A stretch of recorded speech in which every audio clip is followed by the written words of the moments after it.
everyone. So this video is going to be specifically for those who are caring for children who would normally be in school at this time.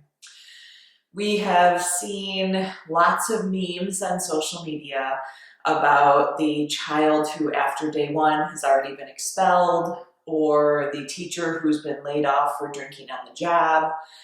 But in reality, all of those pieces are somewhat true.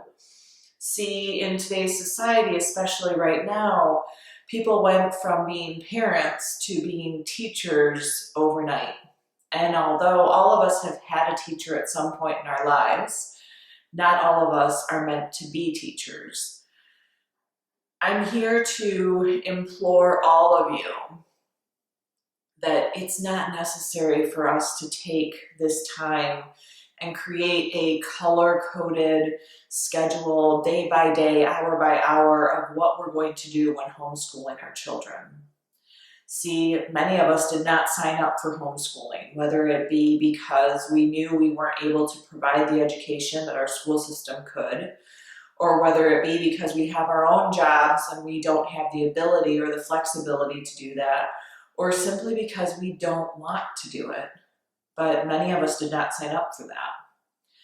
So what I'm here to do is give you some freedom and to give you permission to not do that during this time.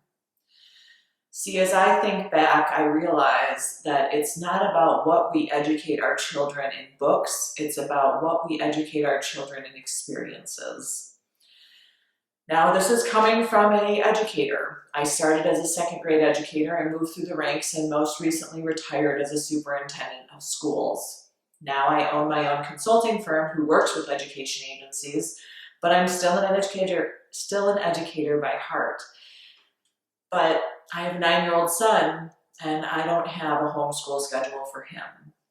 See, what we've done during this time is we've talked about family history. So we've gotten our social studies in. We've talked about other situations that have made a difference in people's lives. So he's learned about history quite a bit as well. We have read together. So we've done some ELA and some reading.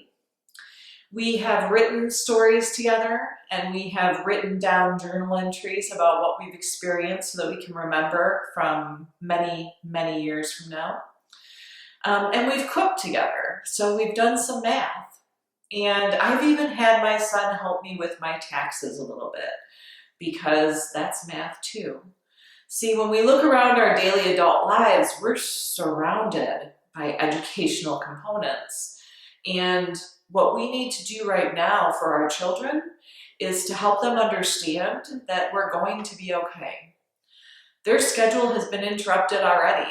Unless they were homeschooled before this, they have had a drastic shift in their schedule, just like all of us as adults have as well.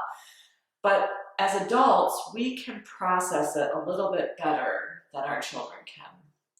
So I'm asking all of you to give yourselves permission not to teach out of a book during these next few weeks or months or however long this goes. As parents, as caregivers, whether we're aunts, uncles, adopted parents, foster parents, whatever we are, the biggest gift we can give our children is to remember who they are, to give them social support, emotional support, and help them feel comfortable and provided for and safe during this unknown time. See, all of us have our own things going on also. We all have our own work. Many of us are working remotely now. Some of us are trying to figure out how we're going to pay bills. If we're entrepreneurs or solopreneurs, or we depend on the economy being able to go around us to be able to pay our own bills, then we're struggling with that.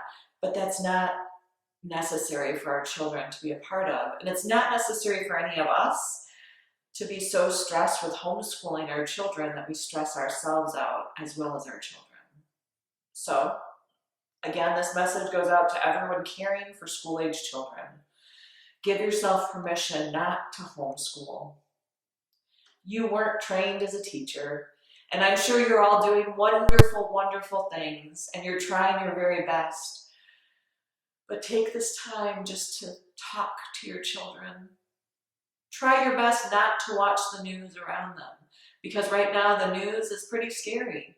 And I'm not saying hide reality from your children, because depending on their age, they might want to know more. But try to be a filter, because they don't have the ability to decipher what's true, what's not true, what's a scare tactic, and what's real. Because right now it is really scary out there. There's a lot going on that's not what we would consider normal 10 years ago. Some people would say it seems like a sci-fi movie, but our children are looking to us to give them guidance. And I'm asking you to do your very best to give them that guidance in a way that makes them feel safe and secure. Because that's what we can do to help each other through this process. One of the theories that we say quite a bit in Us Squared is that if we talk to someone's heart, they will remember with their head. But if we talk to someone's head, they will forget the moment they're out of our sight. So I'm asking all of you to talk to your children's hearts. Don't talk to their heads with trying to teach them homeschool materials.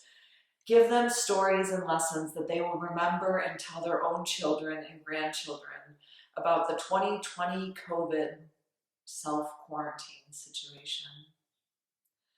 Stay safe out there. Remember that health is more than just physical. Allow yourself to be emotionally and physically healthy during this time. And thank you for tuning in. Have a great day.